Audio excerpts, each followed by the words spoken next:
तो चलिए स्टूडेंट, लेकर आया हूँ एक और इंटरेस्टिंग वीडियो जिसमें हम बात करेंगे एक्टिविटी 2.3 की। एक्टिविटी 2.3 के एक्सप्लेनेशन से हम ये समझेंगे कि किस तरीके से आपके मेटल्स एसिड के साथ में रिएक्ट करते हैं। ठीक है, तो ये पर्टिकुलर एक्टिविटी जो है आपको ये बताएगी कि किस तरीके से हमारे मेटल्स हैं वो एसिड के साथ में रिएक्ट करते हैं और क्या प्रोडक्ट हमें देखने को मिलते हैं। इस एक्टिविटी के अंदर हम पर्टिकुलरली डाइल्यूट एसिड की बात करेंगे और मैं समझता हूँ कि डाइल्यूट और कंसनट्रेटेड एसिड में आपको डिफरेंस पता होगा, फिर भी एक थोड़ा सा हिंट मैं उन स्टूडेंट के लिए भी देना चाहूँगा जिनको अभी तक डाइल्यूट और कंसनट्रेटेड एसिड में कन्फ्यूज़न रहता है। देखो बच्चों, एसिड जो होता है बिल्कुल ईजी लैंग्वेज में मैं आपको बता रहा हूँ। एसिड को हम दो तरीके से डिफ्रेंशिएट कर सकते हैं। पहले को हम बोलते हैं कंसनट्रेटेड, पहले को हम कहेंगे कंसनट्रेटेड एसिड, और हमारा जो सेकंड होगा वो होगा dilute acid. Dilute acid. Sir ये तो हमें भी पता है, इसके अंदर डिफरेंस क्या है ये बताओ। तो देखो बेटा, जो कंसनट्रेटेड एसिड होते हैं ये जनरली हम इसको आसान शब्दों में स्ट्रॉन्ग एसिड भी कह दिया करते हैं कई बार। अब ये स्ट्रॉन्ग एसिड किस प्रकार हुए, क्योंकि इनके अंदर H+ आयन का कंसनट्रेशन जो है वो हाई होता है, जबकि डाइल्यूट एसिड जो हैं जिन्हें हम नॉर्मली वीक एसिड के नाम से भी जानते हैं, इनके अंदर H+ आयन का कंसनट्रेशन, H+ आयन्स का कंसनट्रेशन कम होता है as compared to concentrated acid. ठीक है, तो बस ये सिंपल सा डिफरेंस होता है। इनको हम जनरली स्ट्रॉन्ग एसिड कहते हैं और इनको हम जनरली वीक एसिड के नाम से जानते हैं।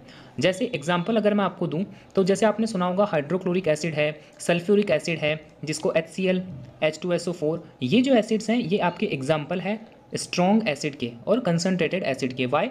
बिकॉज इनके अंदर H+ आयन की कंसंट्रेशन ज़्यादा होते हैं। जब हम इन सॉल्यूशन इन एसिड को हम वाटर के अंदर डिसॉल्व करेंगे तो ये कंप्लीट H+ आयन डिसोशिएट कर देंगे वाटर के अंदर। ठीक है, वहीं अगर मैं बात करूं डाइल्यूट एसिड की, तो डाइल्यूट एसिड के अंदर जैसे मैं एग्जांपल लेता हूं आपके जितने भी ऑर्गेनिक ईडिबल एसिड होते हैं, ऐसे एसिड जिनको हम खा सकते हैं, जैसे कि आपने नाम सुना होगा सिट्रस फ्रूट्स के बारे में, जिन्हें हम खट्टे फल कहते हैं, जिसके अंदर सिट्रिक एसिड होता है। तो ये जो सिट्रिक एसिड है आपका, इसके अलावा एक आपका एसिटिक एसिड जो आपके विनेगर में आता है, एसिटिक एसिड। ठीक है, ये वाले जो एसिड हैं ये सब हैं हमारे वीक और डाइल्यूट एसिड। ठीक है, इनको हम वीक एसिड में कंसिडर करेंगे।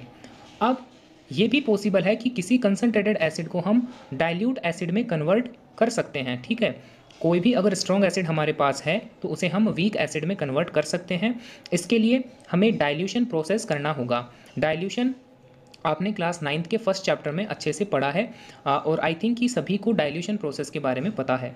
तो डाइल्यूशन की हेल्प से हम किसी भी कंसनट्रेटेड एसिड को डाइल्यूट एसिड में कन्वर्ट कर सकते हैं। आज की जो हम एक्टिविटी डिस्कस करने वाले हैं उसके अंदर आप देखोगे कि हमने स्ट्रॉन्ग एसिड ले रखे हैं, जैसे HCl हमने लिया होगा, H2SO4 हमने लिया होगा, बट इनका डाइल्यूटेड वर्जन हमने लिया होगा। यानी कि ये जो एसिड है इनको हमने पहले वीक किया होगा और फिर डाइल्यूशन की हेल्प से इनको पहले डाइल्यूट किया होगा और फिर हम इन एसिड को यूज़ में लेंगे। तो आई थिंक कि आपको एसिड के बारे में, एसिड को मैंने कवर किया था प्रीवियस एक्टिविटी में कि एसिड क्या होते हैं और क्या इनकी प्रॉपर्टीज़ होती हैं, ये सब हमने एक्टिविटी 2.1 के अंदर कवर किया था। और आज मैंने कंसनट्रेटेड एसिड और डाइल्यूट एसिड के अंदर का जो डाउट है वो भी आपको इस एक्टिविटी के थ्रू क्लियर कर दिया। तो चलिए अब चलते हैं हम हमारी आज की एक्टिविटी पे। इंपॉर्टेंट एक्टिविटी है बच्चों, ध्यान रखना इस चैप्टर के अंदर जो प्रीवियस 2 एक्टिविटी थी उनसे ज़्यादा इंपॉर्टेंस इस एक्टिविटी की है, तो आप इसको थोड़ा सा ढंग से पढ़ना। हो सकता है वीडियो थोड़ा लंबा बन जाए क्योंकि मैं स्टेप बाय स्टेप आपको हर एक स्टेप रीड करके समझाऊंगा, तो आप वीडियो को कंप्लीट देखना। और प्लीज़ डिस्क्रिप्शन को भी चेक कर लिया करो एक बार, क्योंकि उसमें मैं सभी प्रीवियस एक्टिविटीज़ के लिंक आपको डायरेक्ट लिंक आपको प्रोवाइड करवाता हूँ। तो कोई भी अगर एक्टिविटी आपको देखनी है इससे पहले वाली तो आप डायरेक्ट डिस्क्रिप्शन में जा करके उसको एक्सेस कर सकते हो। तो चलिए अब टाइम वेस्ट ना करते हुए स्टार्ट करते हैं आज की क्लास। सबसे पहले आपको बोल रखा है set the apparatus as shown in figure 2.1। ये आपके एनसीईआरटी में भी अवेलेबल है पिक्चर, तो वहाँ पर भी आप देख सकते हो। हमें कहा गया है कि आप अपने एपरेटस को कुछ इस पिक्चर में जिस तरीके से दिखा रखा है उस तरीके से आप अरेंज करोगे। तो पिक्चर में जो एपरेटस है उनको मैं एक्सप्लेन कर देता हूँ।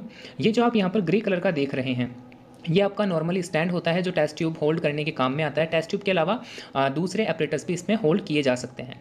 ठीक है, अब एक हमें स्टैंड लेना है, स्टैंड के साथ हमें एक टेस्ट ट्यूब लेनी है और टेस्ट ट्यूब जो है उसके अंदर कौन कौन से सॉल्यूशन हम लेंगे ये भी आगे बता देगा एक्टिविटी के अंदर। अभी जस्ट मैं एपरेटस के बारे में बता रहा हूँ आपको। तो एक स्टैंड हमें चाहिएगा, इसके अलावा एक टेस्ट ट्यूब हमें चाहिएगी, टेस्ट ट्यूब का जो माउथ है वो हमें कॉर्क से बंद करना है, और कॉर्क जो है उसके अंदर हम एक डिलीवरी ट्यूब भी लगाएंगे। ये डिलीवरी ट्यूब जो है ये हमें आगे ले जा करके एक बीकर में लगानी है, जिस बीकर में हमने सॉप सॉल्यूशन ले रखा है। तो इतने जो है, इतने सारी चीज़ें जो है हमें चाहिए कि एक आपका स्टैंड है, दूसरा आपका टेस्ट ट्यूब है, तीसरा कॉर्क जिससे हम टेस्ट ट्यूब का माउथ बंद करेंगे, चौथा हो गया आपका डिलीवरी ट्यूब, और पांचवा ये आपका बीकर जिसमें हमने सॉप सॉल्यूशन लिया है। आई थिंक कि पिक्चर आप सभी को क्लियर हो चुकी होंगी। तो अब हम चलते हैं नेक्स्ट पॉइंट पर। नेक्स्ट पॉइंट में आपको बताया है, take about 5 ml of dilute sulphuric acid in a test tube and add a few pieces of zinc granules. अब सबसे पहले देखो, अभी मैं बता रहा था स्टार्टिंग में कि इसमें हम डाइल्यूट एसिड यूज़ में लेंगे, तो आप दिख रहे हो डाइल्यूट, और डाइल्यूट किसके पहले लगा है, सल्फ्यूरिक एसिड। सल्फ्यूरिक एसिड को हम कंसिडर करते हैं एक स्ट्रॉन्ग एसिड, H2SO4, ये एक स्ट्रॉन्ग एसिड है, बट हम डायरेक्ट स्ट्रॉन्ग एसिड को यूज़ में ना लेते हुए हम इसका डाइल्यूटेड वर्जन यूज़ में लेंगे। तो एक हमें एसिड चाहिएगा जो मैंने यहाँ लिखा, इसके अलावा हमें एसिड के अलावा हमें कुछ पीसेज जिंक ग्रैनुअल्स के भी चाहिए होंगे। अब जिंक जो है वो ग्रैनुअल्स क्रिस्टल्स की फॉर्म में हमें मिलता है, तो कुछ एक दो दाने हमें क्रिस्टल्स के चाहिए होंगे, ये हमारी रिक्वायरमेंट है। तो ये देखो, सल्फ्यूरिक एसिड जो कि डाइल्यूटेड फॉर्म में होना चाहिए, जिंक ग्रैनुअल्स हम लेंगे एज ए, ये दोनों हमारे रिएक्टेंट होंगे, ठीक है, ये दोनों हमारे रिएक्टेंट होंगे, इनमें रिएक्शन होगी। पिक्चर से आप हेल्प ले सकते हो किस तरीके से हमने टेस्ट ट्यूब के अंदर, ये जो कलरलेस है ये आपका सल्फ्यूरिक एसिड है, और ये जो है नीचे जिंक के क्रिस्टल्स रखे हुए हैं, ठीक है, Zn। फिर थर्ड स्टेप में हमें बताया गया है, what do you observe on the surface of zinc granules. In fact पूछा गया है हमसे कि जब आप इन दोनों रिएक्टेंट्स को ऐड करोगे तो जिंक ग्रैनुअल्स की सरफेस पे आप क्या नोट करोगे, ठीक है। तो हम क्या नोट करेंगे, ये इन 3 पिक्चर से आपको बिल्कुल क्लियर हो जाएगा। देखो ढंग से देखना, ये फर्स्ट पिक्चर है जब हमने जस्ट दोनों रिएक्टेंट्स टेस्ट ट्यूब में डाले थे। जैसे ही 2-3 सेकंड के बाद हम ऑब्जर्व करेंगे कि जो जिंक ग्रैनुअल्स हैं उसके ऊपर गैस की बबल्स हमें निकलते हुए नजर आएंगे, प्रोड्यूस होगी एक गैस, और कुछ देर बाद में, कुछ टाइम नहीं मतलब कुछ सेकंड के बाद में ये रिएक्शन और भी ज़्यादा तेज हो जाएगी, विगरस रिएक्शन होगी बहुत फास्ट रेट से, और खूब सारी गैस के बबल्स हमें बाहर निकलते हुए नजर आएंगे, कहाँ से, जिंक ग्रैनुअल्स की सरफेस से। तो आप ये आंसर भी नोट कर सकते हो। हमारा क्वेश्चन था, what do you observe on the surface of zinc granules after adding these granules into the sulphuric acid. तो हमें क्या आंसर मिलेगा, the gas bubbles are formed on the surface of zinc granules, also the temperature of the test tube is rises. अब बेटा note करना, और अगर आप कॉन्टिन्यूस व्यूवर हो मेरे चैनल के, तो ये जो दोनों रिएक्टेंट्स हैं ये हमने पहले भी, जब हमने चैप्टर फर्स्ट की एक्टिविटीज़ डिस्कस की थी उस टाइम पर हमने 1.3 में आई थिंक एक्टिविटी में यही दोनों रिएक्टेंट के बीच में एक रिएक्शन परफॉर्म करवाई थी, और उस टाइम पर हमें देखने को मिला था कि किस तरीके से, उसमें हमने डिटेल में समझा था कि इन दोनों को जब ऐड करते हैं तो टेम्परेचर में राइज होता है। और ये भी मैं समझता हूँ कि ऐसी एक केमिकल रिएक्शन जिसमें टेम्परेचर में राइज होता है after the reaction, product side में जब टेम्परेचर में राइज होगा तो उस पर्टिकुलर केमिकल रिएक्शन को हम एक्सोथर्मिक रिएक्शन कंसिडर करते हैं, ठीक है। तो मैं समझता हूँ कि ये चीज़ तो आपको पता होगी। तो ये हमारा थर्ड पॉइंट था। अब चलते हैं फोर्थ पॉइंट पे। फोर्थ पॉइंट में एक्टिविटी में कहा है, pass the gas being evolved through the soap solution. ये जो गैस हमें निकलती हुई नजर आई, ठीक है, देखो टेस्ट ट्यूब में हमने ये एसिड लिया था, एसिड के बाद में इसमें जिंक ग्रैनुअल्स डाले थे, तो यहाँ पर हमें गैस इमिट होती हुई नजर आई थी। इसी गैस को हम डिलीवरी ट्यूब की हेल्प से पास करवाएंगे सोप सॉल्यूशन के अंदर। तो ये हमें फोर्थ पॉइंट में कहा है। उसके बाद में फिफ्थ पॉइंट में हमें पूछा है, why are bubbles formed in the soap solution. Soap solution के अंदर बबल्स क्यों बनने लग जाएंगे। इट इज़ क्लियर स्टूडेंट कि जब हम एक गैस पास करेंगे तो उसमें बबल्स बनेंगे, बट ये इंटरेस्टिंग है कि ये गैस बबल्स बाहर आएंगे ऊपर, जैसा कि आप इस पिक्चर में देख पा रहे हो। यहाँ पर ये गैस बबल्स जो सॉप है वो बबल्स बना लेंगे और वो बाहर आ जाएंगे सॉप के सॉल्यूशन से और ऊपर उठने लगेंगे। अब ये इंपॉर्टेंट है क्यों, देखो पहले आंसर देख लेते हैं इस क्वेश्चन का। Hydrogen gas is evolve in this gas. पहला तो यह है कि ये जो गैस बनी है ये आपकी हाइड्रोजन गैस बनेगी।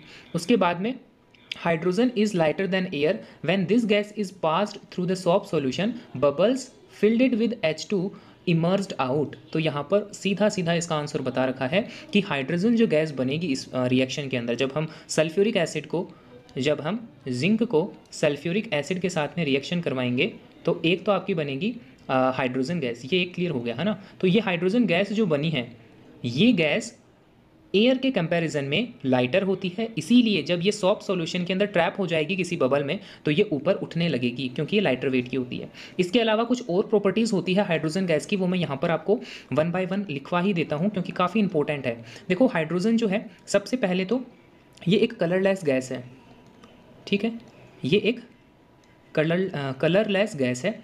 इसके अलावा ये जो है ये ऑडरलेस गैस भी है, तो इसमें आपको किसी भी स्पेसिफिक ऑर्डर नहीं आएगी, ठीक है। इसके अलावा ये टेस्टलेस भी है, टेस्टलेस गैस भी है।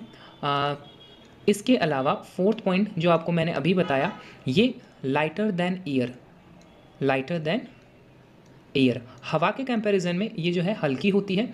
और इसके अलावा एक और पॉइंट आता है कि ये हाईली फ्लेमेबल होती है, हाईली फ्लेमेबल होती है, बहुत विगरस रिएक्शन करती है ऑक्सीजन के साथ और आग पकड़ लेती है। तो ये सारी जो कैरेक्टरिस्टिक्स हैं ये हाइड्रोजन गैस रखती है। अब इंटरेस्टिंग ये है, देखो कि यहाँ पर हाइड्रोजन गैस बनेगी, अगर हमने कॉर्क नहीं लगाया होता और अगर हमने डिलीवरी ट्यूब नहीं लगाई होती तो वो गैस बनती। गैस बनने के बाद में, बड़ी पिक्चर से शो करता हूँ, देखो मैं, गैस बनने के बाद में अगर मान लो कि यहाँ पर ये कॉर्क नहीं लगा रखा है, टेस्ट ट्यूब का माउथ ओपन है, तो क्या होता, गैस बनती। और क्योंकि ये गैस एयर के कंपेरिजन में लाइटर थी तो ये टेस्ट ट्यूब से बाहर निकल करके एटमॉस्फेयर में आ जाती और हमें पता भी नहीं चलता, क्योंकि ये ऑर्डरलेस गैस है और कलरलेस गैस है तो दिखाई भी नहीं देती ना किसी की ऑर्डर आती, तो ये हवा में आ जाती, बाहर आ जाती सीधा, ठीक है। अब ये भी इंपॉर्टेंट है, ठीक है। फिर चलते हैं नेक्स्ट पे। आगे आपको बताया गया है, take a burning candle near a gas filled bubble. ये जो बबल्स हमारे इमर्ज हुए थे सॉफ्ट सॉल्यूशन से, इस एक बबल के पास आपको जलती हुई मोमबत्ती लेकर के आनी है। व्हाट डू यू ऑब्जर्व, अब ये आपको बताना है कि आप क्या ऑब्जर्व करोगे। तो जैसे ही हम किसी, ये देखो ये एक बबल है जिसमें H2 जो है वो फिल्डेड है, ट्रैप है इसके अंदर, H2 का भरा हुआ ये एक बबल है। जैसे ही हम इसके अंदर इसके पास जलती हुई कोई कैंडल लेकर के आएंगे तो वो कैंडल पप साउंड के साथ में अचानक से बुझ जाएगी, ठीक है ना, डिस्टिंग्विश हो जाएगी। तो when the burning of hydrogen gas with a pop sound, ये हम नोट करेंगे। ये किसका आंसर है आपका, इसने पूछा था कि व्हाट डू यू ऑब्जर्व, तो हम क्या ऑब्जर्व करेंगे, we observe that the hydrogen gas burns with a pop sound. यहाँ पर मैं लिख देता हूँ, we observed that hydrogen gas is burned with pop sound। अब ये पॉप साउंड जो है, इसी पॉप साउंड के कारण, ये बस एक साउंड है, पीओपी क्या है, पॉप। पॉप किसको हम बोल रहे हैं कि जब हम कैंडल को इसके पास में लेकर के आएंगे तो एक अचानक से पॉप साउंड आएगी, ठीक है, उसको हम बोल रहे हैं पॉप साउंड। अब इस पॉप साउंड के कारण ही इसको हम बोलते हैं पॉप साउंड एक्सपेरिमेंट, ठीक है। और ये एक्सपेरिमेंट किस लिए किया जाता है, हाइड्रोजन गैस की प्रेजेंस को टेस्ट करने के लिए। तो अगर एग्जामिनेशन में क्वेश्चन आता है कि हाइड्रोजन गैस की प्रेजेंस को कैसे टेस्ट करेंगे, तो उसके अंदर आपका आंसर होना चाहिए pop sound experiment. Pop sound experiment की हेल्प से हम टेस्ट करेंगे कि हाइड्रोजन वहाँ पर है कि नहीं है। इसके पहले कुछ एक्टिविटीज़ में हमने एक बार डिस्कस किया था कि कार्बन डाइऑक्साइड गैस को हम किस तरीके से टेस्ट करते हैं, ठीक है। तो कार्बन डाइऑक्साइड गैस को टेस्ट करने के लिए हम लाइम वाटर का यूज़ करते हैं। अगर लाइम वाटर मिल्की कलर का हो जाता है तो हम हमें ये कन्फर्म हो जाता है कि जो गैस हमने पास करवाई लाइम वाटर से वो CO2 थी। इसके अलावा बायो से रिलेटेड एक और क्वेश्चन आपसे पूछा जा सकता है कि लीव्स में स्टार्च की प्रेजेंस को कैसे टेस्ट किया जाता है। तो इसमें भी आपको पता होना चाहिए, हमने पढ़ा है कि आयोडीन सॉल्यूशन से हम ये टेस्ट करते हैं कि स्टार्च है कि नहीं है, ठीक है। तो ये कुछ एक्स्ट्रा चीज़ें थी जो मैंने इसमें कवर करवा दी आपको। इस पर्टिकुलर एक्टिविटी से अगर कोई क्वेश्चन बनेगा तो वो ये बनेगा कि हाइड्रोजन गैस की प्रेजेंस को हम कैसे टेस्ट करते हैं, उसका मैंने आंसर लिखा पॉप साउंड एक्सपेरिमेंट। अब इसके बाद में जस्ट 1 सेकेंड, इसके बाद में नेक्स्ट पॉइंट आता है आपको, repeat this activity with some more acid like HCl, HNO3 and CH3COOH। तो जिस तरीके से हमने ये ऊपर वाली एक्टिविटी परफॉर्म करी, ठीक इसी तरीके से हमें HCl के साथ में, HNO3 के साथ में, इसको हम कहते हैं, HCl को हम कहते हैं हाइड्रोक्लोरिक एसिड, HNO3 होता है आपका नाइट्रिक एसिड और CH3COOH इसको हम कहते हैं एसिटिक एसिड। तो ये 3 एसिड और हैं जिसके साथ में हमें टेस्ट करना है। बट इससे पहले हमने कौन सा एसिड लिया था, हमने लिया था H2SO4, ठीक है। तो इसके साथ में क्या रिएक्शन बनी थी वो मैं आपको पहले यहाँ पर लिख करके बता देता हूँ। देखो हमने क्या लिया था, हमारे पास में जिंक था, क्योंकि जिंक के ग्रैन्युल्स थे तो इसको हमने सॉलिड में कंसीडर किया। इसी के साथ में हमने H2SO4 का एसिड लिया और ये एसिड डाइल्यूट फॉर्म में था। डाइल्यूट फॉर्म में होने के कारण हम इसको लिखेंगे एक्वस स्टेट में ये है, इसमें पानी मिक्स है, ठीक है ना, सॉरी वाटर जो है एज ए सॉल्वेंट है इस H2SO4 डाइल्यूट में। अब जब ये दोनों रिएक्टेंट रिएक्ट करेंगे एक साथ तो हमारे पास में प्रोडक्ट बनेगा। एक तो हमने पहले ही देख लिया कि एक तो हाइड्रोजन गैस बनेगी, इसके अलावा एक और प्रोडक्ट बनेगा ZnSO4, और ये जो है ये एक्वस फॉर्म में, एक्वस स्टेट में ही बनेगा। तो ये पर्टिकुलर हमारी रिएक्शन रहेगी, केमिकल इक्वेशन होगी इस एक्टिविटी की, जिसमें हमने जिंक के ग्रैनुअल्स को सल्फ्यूरिक एसिड के साथ में जब रिएक्ट करवाएंगे तो हमें मिलेगा zinc sulphate and hydrogen gas. अब ये इंटरेस्टिंग है बच्चों कि ये जो ZnSO4 है ये अपने आप में एक टाइप का सॉल्ट है, ठीक है। तो हम एक जनरल इक्वेशन अगर बनाना चाहे यहाँ से, तो हम एक जनरल इक्वेशन जस्ट इसको मैं इरेज कर देता हूँ ताकि आप जनरल इक्वेशन सीख पाएँ। एक जनरल इक्वेशन अगर मैं बनाऊँ यहाँ से जनरल इक्वेशन, तो आप ये देखोगे कि जब कभी भी कोई मेटल किसी एसिड के साथ रिएक्ट करेगा तो हमेशा वो एक सॉल्ट बनाएगा और हाइड्रोजन गैस बनाएगा, ये गैस की फॉर्म में बनेगी। अब ये सॉल्ट कौन सा होगा ये डिपेंड करेगा कि आपका मेटल और एसिड का कौन सा कॉम्बिनेशन है। तो we can see that the when a metal reacts with an acid, respective salt and hydrogen gas is formed as a product। तो ये हमारी जनरल इक्वेशन रहेगी इसमें। तो ये तो बात हुई हमारी जब हमने H2SO4 के साथ करवाया। इस पॉइंट में हमें बता रखा है कि आपको 3 और एसिड के साथ में रिएक्ट करवा करके देखना है। तो यहाँ पर मैंने कॉन्टिन्यूस चारों की केमिकल रिएक्शन विद बैलेंसिंग लिख रखी है। देखो ये तो मैंने आपको पढ़ाई दी अभी कि जब Zn जो है वो H2SO4 के साथ रिएक्ट करता है तो जिंक सल्फेट बनाता है और हाइड्रोजन गैस बाहर निकालता है। जब हम इसकी जगह पर हाइड्रोक्लोरिक एसिड के साथ जिंक की रिएक्शन करवाते हैं तो यहाँ पर जिंक क्लोराइड हमें देखने को मिलता है और उसी के साथ में हाइड्रोजन गैस इवॉल्व होती है। वहीं जब हम बात करें HNO3 that is nitric acid, when nitric acid reacts with zinc it forms zinc nitrate, that is this is zinc nitrate along with hydrogen gas. और फोर्थ अगर हम बात करें Zn जब रिएक्ट करेगा एसिटिक एसिड के साथ में तो ये रिएक्शन होगी ये जो प्रोडक्ट बनेंगे उसमें बनेगा आपका जिंक एसीटेट, इसको हम पढ़ते हैं जिंक एसीटेट, और हाइड्रोजन गैस। अब यहाँ पर आप नोट कर रहे हो कि हाइड्रोजन गैस तो सभी के अंदर मिल रही है हमें, है ना। क्यों? क्योंकि हमने क्या ले रखा है, हमने एक मेटल ले रखा है जो कि सभी इक्वेशन में कॉमन है, जिंक जिंक जिंक और जिंक। तो मेटल हमारा जिंक है, इसके साथ में जो हमने एसिड लिए हैं वो जस्ट हमने चेंज किए हैं। और हमने अभी जनरल इक्वेशन में पढ़ा कि जब एक मेटल किसी एसिड के साथ रिएक्ट करता है तो वो हमेशा हाइड्रोजन गैस बनाता ही बनाता है। तो इसीलिए इन चारों इक्वेशन में आपको हाइड्रोजन गैस देखने को मिलेगी। और ये जो आप देख रहे हो यहाँ पर zinc sulphate, zinc chloride, zinc nitrate और आपका जिंक एसीटेट, ये रेस्पेक्टिव सॉल्ट हैं इन एसिड के अकॉर्डिंग। सो आई थिंक कि आपको अब एक क्लियर अंडरस्टैंडिंग हुई होगी इस पूरी एक्टिविटी की। एक और पॉइंट बाद में लास्ट में बचता है, are the observation in all the cases the same or different. ये पूछता है कि जो आपने अभी 3 एसिड एक्स्ट्रा लिए और एक पहले लिया था, ये चारों की चारों ऑब्जर्वेशन सेम है या इनमें कुछ अंतर है। तो हमारा आंसर होगा the observation in all the cases are the same because we just react a metal with an acid, but the rate of reaction different in all the cases, but the reaction is different in all the। इसका मतलब कि जब हमने, देखो एक बार वापस से मैं लेकर के चलता हूँ, ये जो पर्टिकुलर फोर्थ इक्वेशन है जिसमें हमने एसिटिक एसिड लिया है, इसमें आप नोट करोगे कि हाइड्रोजन गैस जो बनेगी वो बहुत ही स्लो रेट से बनेगी, यानी कि ये जो रिएक्शन चलेगी इसकी रेट ऑफ रिएक्शन जो है, रेट ऑफ रिएक्शन काफ़ी स्लो होगी। रेट ऑफ रिएक्शन किसे कहते हैं? रिएक्शन होने में आपको कितना टाइम लग रहा है उसको कहते हैं, ठीक है। तो जब एसिटिक एसिड के केस में हम रिएक्शन करवाएंगे तो इसमें बहुत स्लो रिएक्शन होगी, जबकि बाकी ऊपर वाले तीनों रिएक्शन में ये विगरस रिएक्शन होगी, बहुत फास्ट रिएक्शन होगी। इसका कारण क्या है? इसका कारण ये है कि ऊपर वाले तीनों एसिड जो हैं ये तीनों स्ट्रॉन्ग एसिड है as compare to acetic acid. इसके कंपेरिजन में वो तीनों स्ट्रॉन्ग एसिड है। तो जो स्ट्रॉन्ग एसिड होते हैं वो विगरस रिएक्शन शो करते हैं मेटल के साथ में, और जो वीक एसिड होते हैं वो स्लो रिएक्शन शो करते हैं मेटल्स के साथ में। ये एक छोटी सी आपकी क्लियरिंग अंडरस्टैंडिंग थी। अब चलते हैं एक्टिविटी बेस्ड क्वेश्चन पे। फर्स्ट क्वेश्चन आपसे पूछा जा सकता है, how will you test for the gas which is liberated when hydrochloric acid react with an active metal. Active metal का मतलब होता है रिएक्टिव मेटल, ठीक है। जो रिएक्टिव मेटल होगा उसके साथ में अगर हाइड्रोक्लोरिक एसिड को रिएक्ट करवाएंगे तो कौन सी गैस बनेगी, और कौन सी गैस बनेगी। तो ये अभी मैंने पूरा आपको समझा दिया है कि जो मेटल्स हैं उसके साथ में जब हाइड्रोक्लोरिक एसिड रिएक्ट करेगा तो हाइड्रोजन गैस बनेगी। तो इसमें जस्ट हमारा आंसर हो जाएगा कि हाइड्रोजन गैस जो है वो बनेगी। और फिर इसमें पूछा है how will you test for the gas, उसका टेस्ट हम कैसे करेंगे, तो उसका आंसर भी आपको मैंने बता रखा है।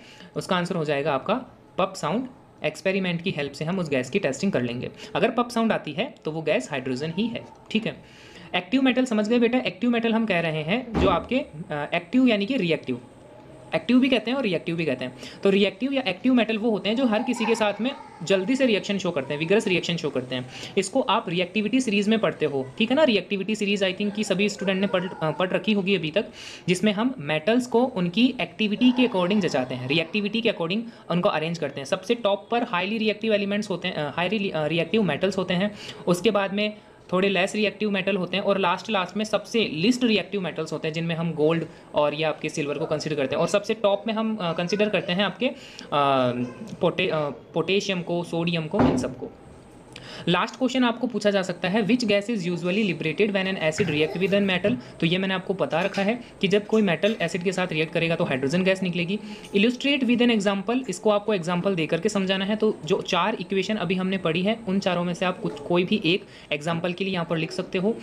थर्ड पार्ट है क्वेश्चन का, how will you test for the presence of this gas. तो अगेन वही आपका आंसर हो जाएगा with the help of pop sound experiment. ये क्वेश्चन मैंने लिया है NCERT text book internal question से। तो इसमें कोई बहुत ज़्यादा क्वेश्चन नहीं बनेंगे। एक बार अगर आपने कंसेप्ट क्लियर कर लिया तो कैसा भी क्वेश्चन अगर एग्जामिनर क्या करेगा, एग्जामिनर आपको मेटल्स के नाम चेंज करके दे देगा या एसिड को बदल करके दे देगा, और जस्ट आपको पूछ लेगा कि इसमें कौन सी गैस प्रोड्यूस होगी, उस गैस की हम टेस्टिंग कैसे करेंगे। तो अगर आपके माइंड में ये क्लियर है कि एक मेटल जब एक एसिड के साथ रिएक्ट करता है तो हमेशा हाइड्रोजन गैस बनाता है और रेस्पेक्टिव सॉल्ट बनाता है, तो कहीं आपको दिक्कत नहीं आने वाली। मेटल्स के चाहे नाम चेंज कर दे, एसिड के चाहे नाम चेंज कर दे, आप आसानी से उसको कर लोगे। तो ये था मेरा एक्टिविटी 2.3 का डिटेल्ड एक्सप्लेनेशन। आई थिंक कि अब तक आपको अभी तक कोई डाउट नहीं रहा होगा आपको। फिर भी अगर आपको कोई डाउट आता है तो आप रेस्पेक्टिव कमेंट बॉक्स में पूछ सकते हैं। इस वीडियो में इतना ही, मिलता हूँ नेक्स्ट वीडियो में एक और इंटरेस्टिंग एक्सप्लेनेशन के साथ। Thank you, have a nice day. और अगर आपको कंटेंट पसंद आ रहा है तो आप इस चैनल को सब्सक्राइब जरूर करें और फ्रेंड्स के साथ शेयर जरूर करें। Thank you.